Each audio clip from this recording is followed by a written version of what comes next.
Back to my YouTube channel Arjun Chetri blog YouTube চেনেলত আপোনালোকক স্বাগতম জনাইছোঁ যে বহুত দিন হ'ল এইটো চেনেলত মই ভিডিঅ' আপলোড কৰা নাই। আপোনালোকে জানেই যে মই 9ত উঠিছোঁ এইবাৰ, এইটো 9ত ষ্টাডি কৰি আছোঁ। আপোনালোকে জানেই এইটো 9ত হাফ ইয়াৰি আৰু এনুৱেলটো বটে কাটে, সেইকাৰণে মই ষ্টাডি কৰি আছোঁ তোমাৰ ধুম।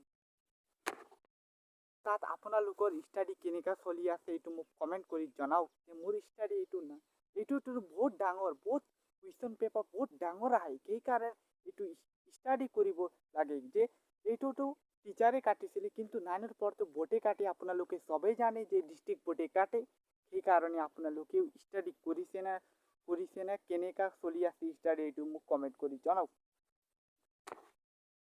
তাৰপিছত আপোনালোকে জানেনে এইবাৰ আমি নিজে খেতি কৰিম বুলি ধান খেতি এইটো বিউ চিউ পেলোৱালোঁ, কিন্তু আপোনালোকে মই ভিডিঅ' বনাই পৰা দেখাবলৈ পৰা নাই। কিন্তু এতিয়া মই আপোনালোকক এইটো বিউ মানে পেলাইছোঁ, কেনেকুৱা হৈছে কি হৈছে তো দেখাম। তো নহ'লে ব্লগ এইটো আৰম্ভ কৰোঁ। চাওক ফাইনেলি এনেকুৱা হৈছে ধানটো, চাওক।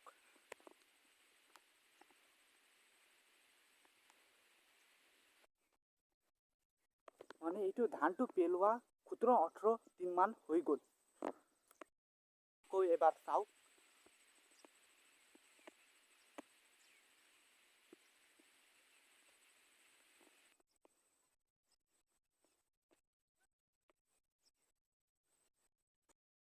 মই এইটো ভিডিঅ'টো দিলোঁ হে আপোনালোকে জানে যে মই ষ্টাডি কৰি আছোঁ, সেইকাৰণে এইটো ভিডিঅ' বনাবলৈ পৰা নাছিলোঁ। আজি ব্লগটো ইমানেই আছিলে। মোৰ ব্লগ যদি কিবা ভাল লাগিলে যদি লাইক শ্বেয়াৰ ছাবস্ক্ৰাইব কৰি দিব বুলি মই আশা ৰাখিছোঁ। ধন্যবাদ।